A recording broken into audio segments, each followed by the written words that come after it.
Well, this is a video I never thought I'd make.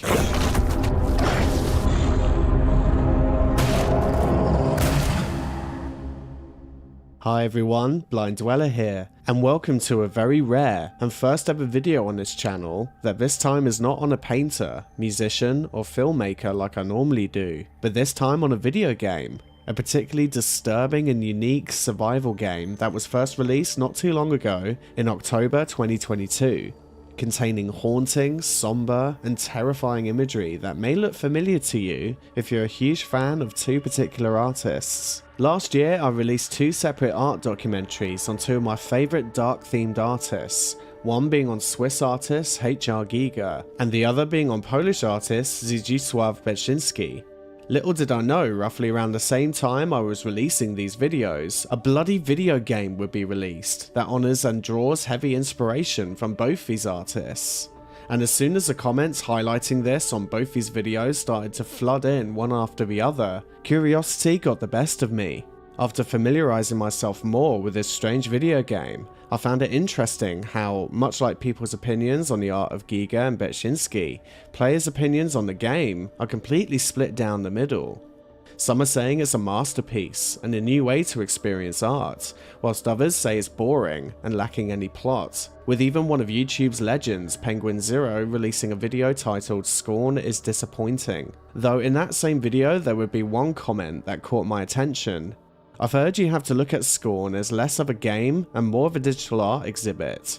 Well, I have news for you, Tristan Bot Online. You just gave me inspiration for today's video. I know this may seem super out of nowhere to some of you who follow my content, and I know in my heart of hearts I'm not much of a gamer. In fact, building a house in Sims 4 is more or less the extent of my gaming knowledge. But this game is so unique and fascinating. I mean, it's literally inspired by two of my favourite artists. And so, after giving Scorn a go for myself and reading through the art book, I have so much I want to talk about today. So on that point, for today's video, we're going to be exploring some of the secrets of Scorn together, but not only uncovering some of the mysteries that are revealed in the art book, but also discussing how and why exactly both legendary artists within this dark art world were used as a means to make this haunting and immersive experience possible.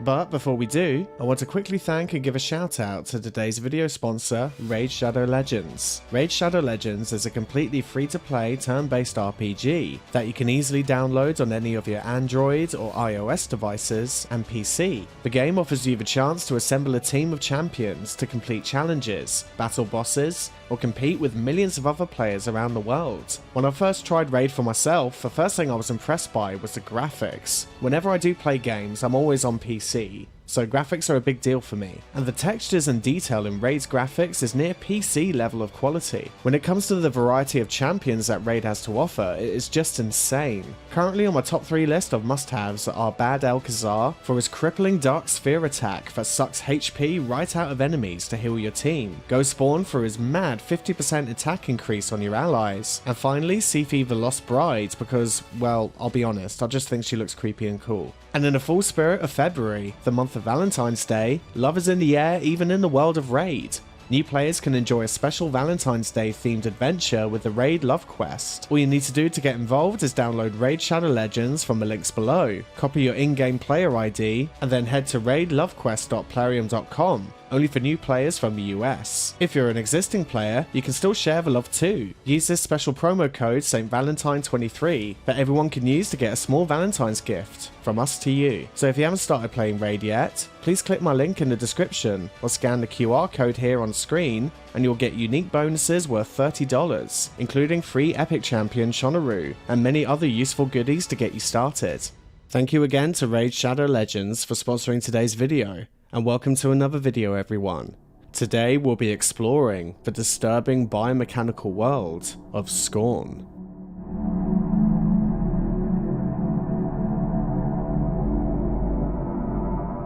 Now I know this game has been out for a few months now, and I'm sure some of you have already experienced the game for yourself, but I should say from this point onwards there may be a few spoilers ahead. So if that's of concern to you, I suggest giving the game a playthrough first, then come back to this video when you're ready. With that said, let's get stuck in, shall we? The general premise of this game is not the easiest thing to explain, to be honest. You're not provided with any prologue, dialogue, or even any text to explain who you are, where you are, how you got there, or where you come from. You are literally chucked right into the chaotic mess from the get-go. All you can really decipher is that you are playing as some kind of nameless semi-human protagonist, trying to navigate through a series of corridors, mazes, puzzles, monster fights, and challenges. Some confusing and disorientating, others more gruesome and outright disturbing. But interestingly, as you continue further through this hellscape, it seems as if you're getting no closer to a definitive answer as to who you are or what your goal is, amplifying a real sense of dread and uncertainty. In my opinion, it's a real one-of-a-kind horror game experience. The game's concept artist, Filip Akovich, describes this world in the art book as, quote, odd shapes and somber tapestry. He continued to explain in the book that, quote, we abandoned the notion that we are going to understand everything we see in the game. It's not just the player who is going to experience this, it's us also, and we made it. That's particularly hard for some people to accept. They tend to require some explanation. How was this done?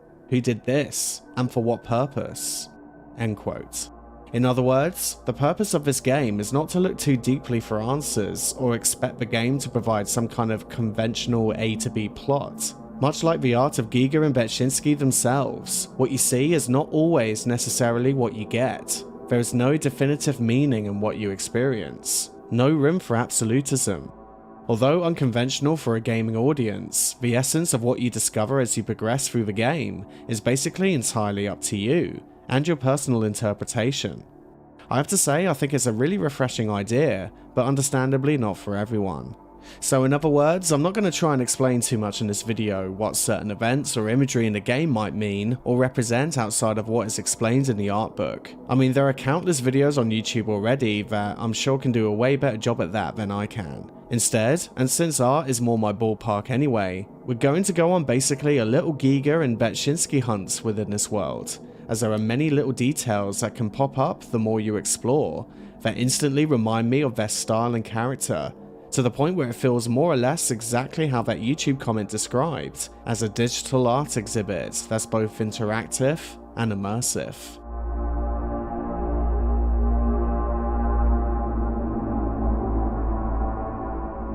So first of all, let's have a look at where and how Giger's art influenced the look and design of this game, which, to be honest with you, is not overly that hard to notice from the very start. This game, from start to finish, just oozes the essence of Giger. I mean, even if you're only vaguely familiar with his work through something like Alien or Prometheus, you'll instantly notice it everywhere you look. Essentially, the protagonist, and some of the creatures around him, are part of some kind of disturbing assembly line of flesh and alloy, a product being processed through a biomechanical factory that leaves you questioning your own sanity.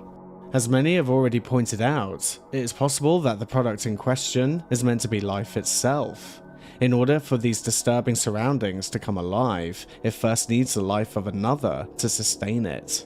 This blend of technology and biology is something that Giger was completely renowned for in his paintings. The walls and architecture of the surroundings themselves, nearly at every turn, you are greeted with metallic bones or fleshy pipeworks that weave over and under each other, like that of a rib cage or a spinal column. Again, a very familiar sight in countless Giger works. And I think Giger's many landscape paintings are the best examples. As I move around the more colossal areas of the industrial and factory environments in the game, I see glimpses of Landscape 1. The strange puzzle that you have to complete at the beginning from this angle, I thought is very reminiscent of Landscape 19. Landscape 16 and 28, I could see having an influence on the eerie columns you come across in what the Scorn art book describes as the Parasite Room. I mean, just look at this landscape painting by Giger, for example. Doesn't this look almost like genuine concept art for the game? But okay, why was this aesthetic so important to the devs and concept artists when envisioning this game? To put it simply, according to the concept artist and director of the game, Lubomir Pekla, the game's visual style is meant to challenge what we generally consider to be beautiful. You see, generally speaking, we as human beings see our own bodies as something to be physically appealing to another. From the way we dress to the way we style our hair, it goes without saying that most of us take great pride in our appearance. But what if that concept is stripped away and reversed? What if for one moment, instead of the external, we focus on the internal, the organs, bones, tissue, muscle, mucus, pus, blood? Again, generally speaking, although these things are as normal, essential, and as natural as our outside bodies, we tend to be nothing short of disgusted and repulsed by these elements. This concept essentially serves as a main pillar for the theme of the game. As Pekla puts it in the Scorn art book, quote, "Giger's work was never chosen as inspiration because it looked interesting or featured cool-looking imagery. Most people don't know how to read his art properly. We wanted to explore similar themes, and it was just a logical step to go there. Giger's pretty much it if you want to explore fusion of mankind and technology. Many people like xenomorphs, and that's it, but there's so much more to Giger's art." End quote. Pekla here is basically alluding to another clue behind the overall meaning of the madness experienced in this game. In a sense, the goal of the game developers was not to create Giger's paintings, or to create some kind of expanded story of the Alien franchise or something like that, but instead to tackle one core theme that too inspired Giger greatly in his work, which is human attachment to technology. This metaphorical conundrum is made literal in this game. Although Ridley Scott worked closely with Giger for Alien and Prometheus, it was all for the purpose of creating a monster movie, not necessarily to explore the core themes of Giger's work. As unique as the xenomorph design is, it is only a glimpse of what Giger frequently and famously explored in his art.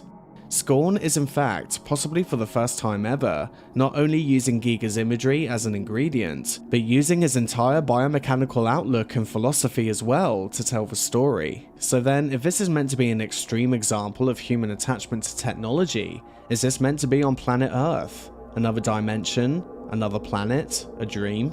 Some even theorize this is meant to be an interpretation of hell, maybe even a certain layer of hell, punishing humanity for this unhealthy attachment. Though I prefer another certain theory I came across. One YouTube video I discovered made an interesting point that Scorn is essentially displaying a worst case scenario for humanity, should our attachment to technology continue to spiral. Basically, the world of Scorn is our very own planet Earth, lost to our reckless and intense relationship to technology, literally unable to survive without it. But then that got me thinking about a potentially more disturbing theory. What if this is not meant to be a representation of our future, but instead a gruesome, exaggerated representation of how intense our attachment to technology already is? I mean, think about it. The idea of being without our smartphones or internet can be considered impossible to some people out there nowadays, to the point where some even see it as a companion, using a smartphone, for example, as a crutch to get out of awkward social situations with strangers. Others may have absolutely no idea how their technology works, they just know they need to use it because others have it. They might as well be no different to the protagonist in this game, constantly infusing himself with technology and constantly using it, despite it being elusive to him, bitterly resenting it, but also totally helpless without it. It's a horrible concept to consider, but one I can't help but think about, considering that Giger himself possessed a worldview not entirely dissimilar to this. Even barely 30 minutes into playing Scorn, there was one painting of his that first came to mind, a favourite of mine titled Erotomechanics, that in many ways perfectly encapsulates this extreme technological attachment in a sadistic and sexual way. It displays two humanoid cyborgs in throes of ecstasy, while simultaneously linked up to a cold array of wires, pipes, and pistons, as if they're willingly enslaving themselves, self-inflicting a never-ending cycle of pleasure with technology, perhaps serving as a metaphor to our submissive, addictive nature to new devices and gadgets. Themes like this are abundant in Scorn. However, this is where the concept artists take over this notion and twist it into a more sinister approach. Although sexual connotations do appear in a game that are strikingly similar to Giger as well, on the whole, instead of displaying the pleasures and thrills of the human-technology relationship, Scorn displays the horrors of it, the devastating effects it has on our human essence, to the point where it blurs a line between human and machine in the most disturbing ways possible. I thought it interesting that during the introduction of Scorn, the game introduces a protagonist awaking at first from what appears to be a very organic looking environment, then to be dumped into surroundings that are more industrial looking.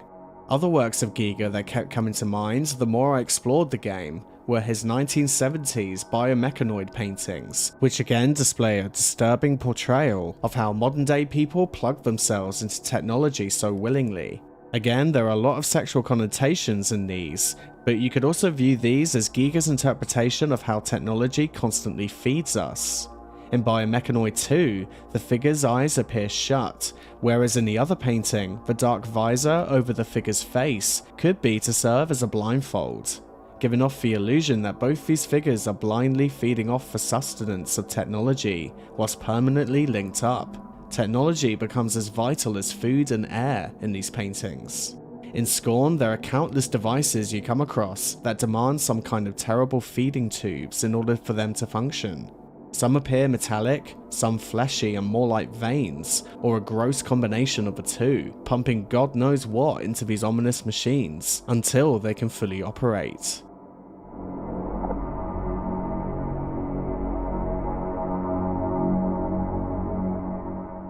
Although arguably more subtle than the influence of H.R. Giger, the inspiration taken from Zdzisław Beksiński is still very prevalent in Scorn. Perhaps not so much in the technology and environment this time, but more so with the protagonist and the organic matter around him.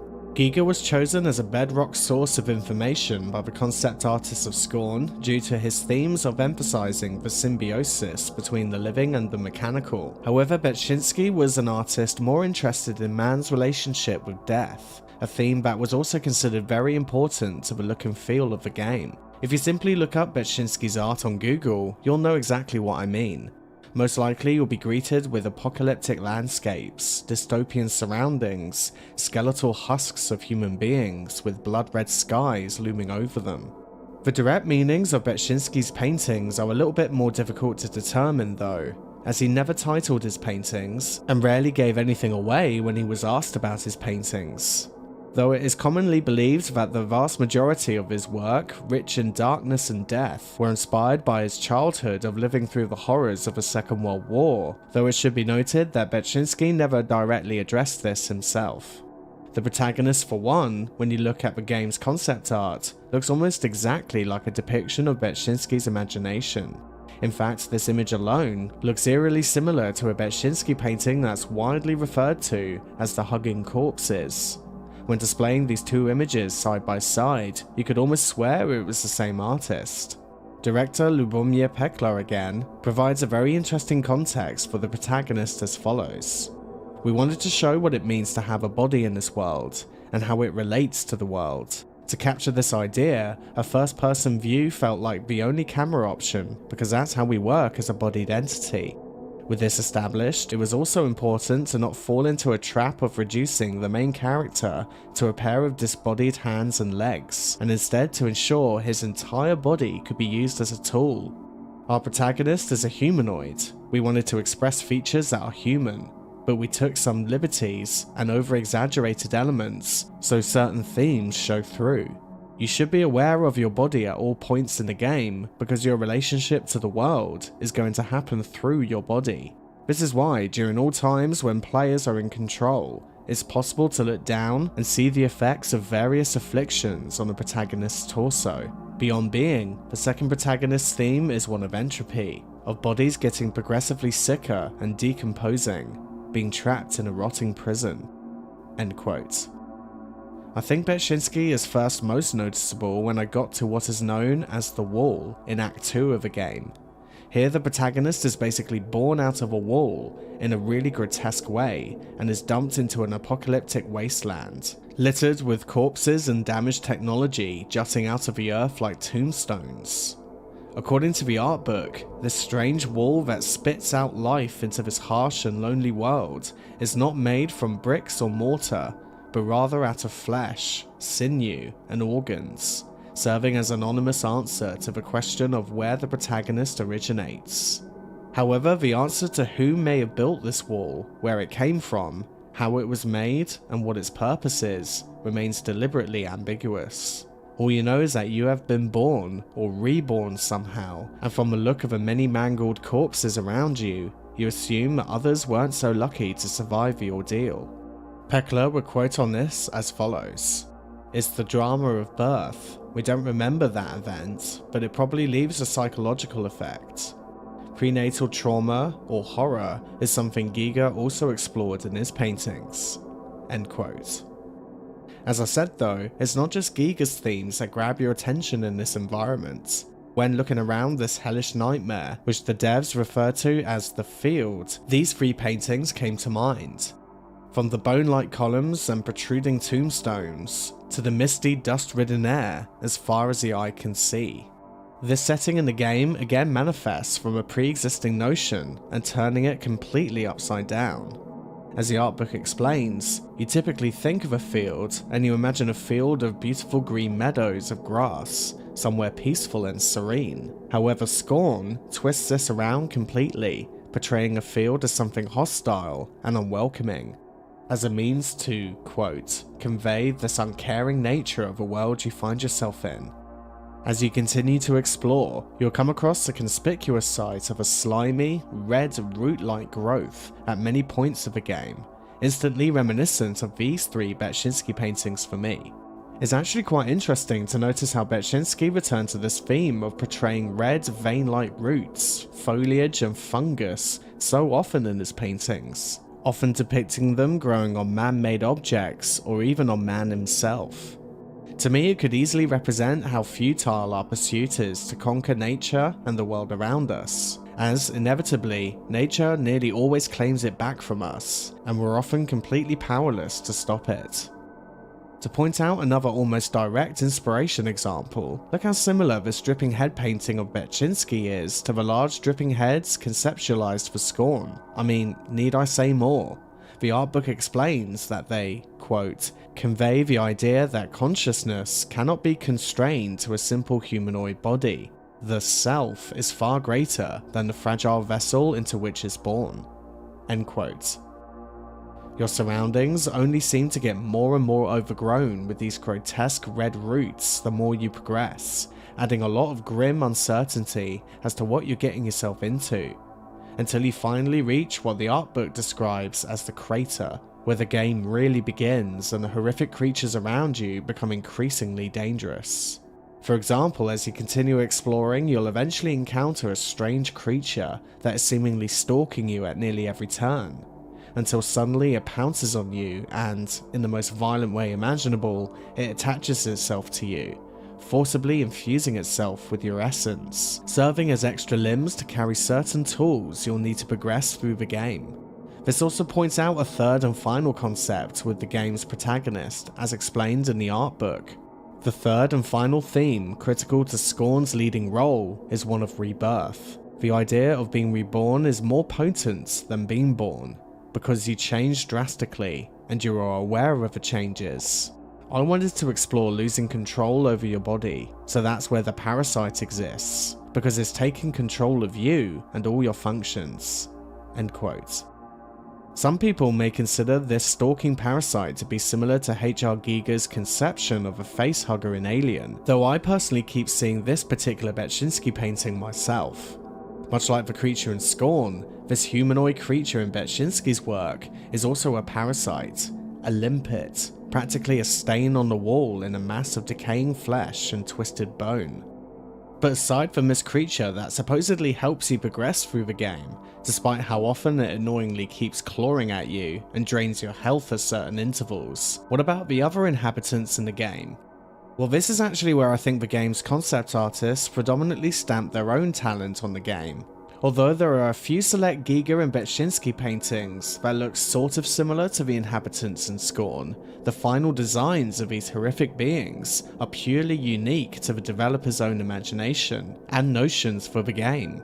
For example, the helpless lumps of flesh and limbs in the beginning of the game, which the art book simply refers to as the Mold Men, are a result of the developer's aim to explore an industrial takeover of human life. These mold men are essentially the produce of a factory, livestock in a battery farm, with Pekla commenting on this concept, simply saying, quote, I never wanted to make an ethical or moral judgment on why things are the way they are.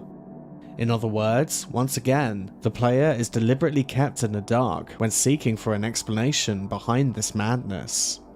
In the crater, we then come face to face with the spitting, tumorous offspring of a colossal creature known as the Crater Queen.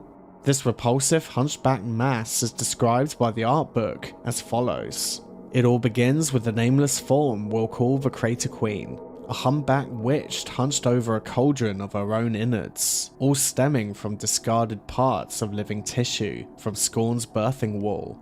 Wallowing in her darkened lair at the bottom of a crater location, her job is to hemorrhage an endless surge of descendants." End quote.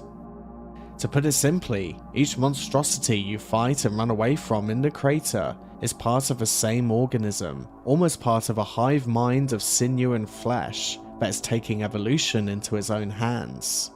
And just as a side note, I find this thing so incredibly creepy. Like there's times when you're just moving around minding your own business and then holy shit, this thing is staring right at you through a tiny little gap in a wall. Like, that is creepy.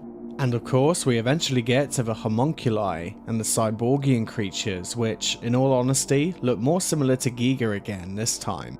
As we've already seen, cyborg-like figures are bountiful in the work of Giger, but the homunculi are again unique to the game's developers' imagination. These once again serve as a resource for the surrounding industrial environment, as explained in the art book by Pekler as follows. They are made of a hallucinogenic matter that people use to reach higher states of consciousness, like plucked, bleached raw chickens. End quote.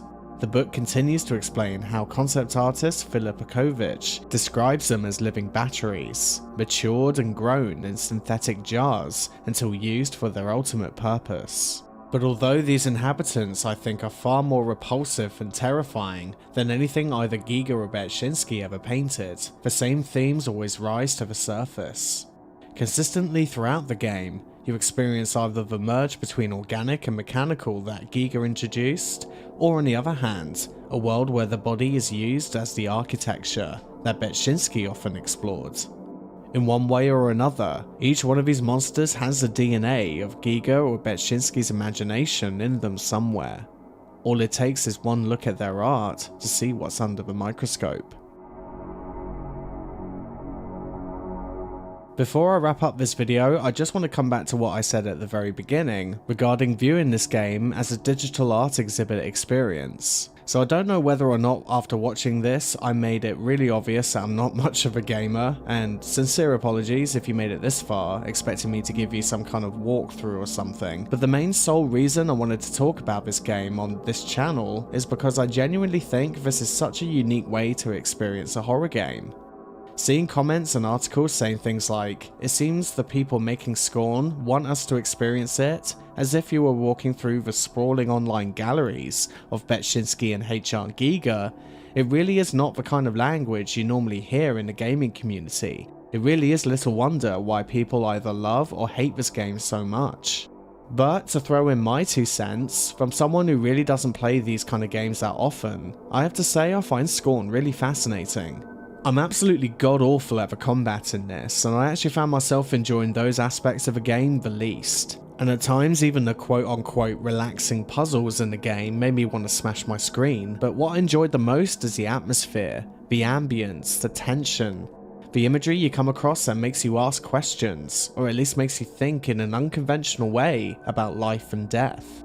A horror game that aims to get you thinking as well as scared is such a rare thing. Something that has existed in art for hundreds of years, but very rarely does a video game, typically serving as a means to shut off your brain for a bit and just relax, dare to provoke the same thing at the back of your brain that goes, "Huh, I wonder what that means." If you see a zombie in Last of Us, for example, you see a zombie, but if you see something in Scorn, you can hardly make heads or tails of it at times. You really need to think outside the box in order to even attempt to understand what's going on. In the same way the art of Giger and Beksiński was left wide open for personal interpretation, it's so refreshing to experience a game that very much offers us the same approach. Although the art book answers a lot of these questions for us, it still purposely leaves the biggest questions unanswered, which is who, how, when, where, and why. It only explains what these things are. Where they come from, where they are, and who made them and so on, is for us, the players, to decipher, just as elusive and mysterious as life and death itself. These things are never explained, and probably never will be explained. All we know is that we have to endure them. To live, we must die. To die, we must live. Much like the protagonist in this game, we are not born into existence, we are born out of it. In other words, we are not strangers to existence, we're part of it. We may never know why we are part of it. All we can do is navigate through it, interact with it, and go along for the ride. It's not a ride that will suit every gamer out there, but if you're much like me, a nerdy art fan who loves Giger and Beksiński, and a game that honours them both beautifully to create a one-of-a-kind immersive experience, I'd say this is one to add to your Steam basket as soon as possible. Thank you for watching this video. I hope you found it interesting. If so, please leave a like on the video, and if you want to see more from me, please be sure to subscribe and hit the bell notification button. Before I shoot off, it's quickly time, as always, for Artist Corner. This is where I give a shout out and share the art of one of my viewers, and today's featured artist is Scott Sullivan. Scott is a surrealist artist who avidly explores the realms of juxtaposition and absurdism, predominantly creating his beautifully vibrant works with ballpoint pen, graphite, and coloured pencil.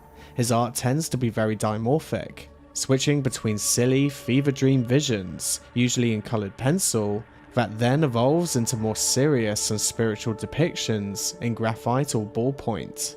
Most of Scott's art contains themes of vulnerability, amazement, fear, the uncanny, stylized nature, and childlike wonder. I just find his detail incredible to look at, and his use of colour is so vibrant, I can hardly believe it's achieved with coloured pencil. I highly recommend you head over to his Instagram to see more. Please look up the username you see here now, or click the link below. If you're an artist watching and want to get involved with my videos, I'd love to hear from you. Please send me an email to blinddweller@gmail.com or ping me a message on Instagram, where you can also see what I get up to outside of YouTube. Don't forget to join my Discord server as well if you want to have a chat with me or learn some new art tips. And finally, as always, a huge thank you and shout out to my top tier channel members and patrons. Booty Magic, Dave MC, Molotale, John Allen, The New Ongorum 24, Akayaza, Charlie Sanchezi, Jose Luis Ordonez, Fernando Achicaro, Large Fatty or Big Chad, Fruit Dookie, Port Perea, Ken B, and Carol H. That's it for me today then. See you in the next one real soon. Keep being creative, and bye for now.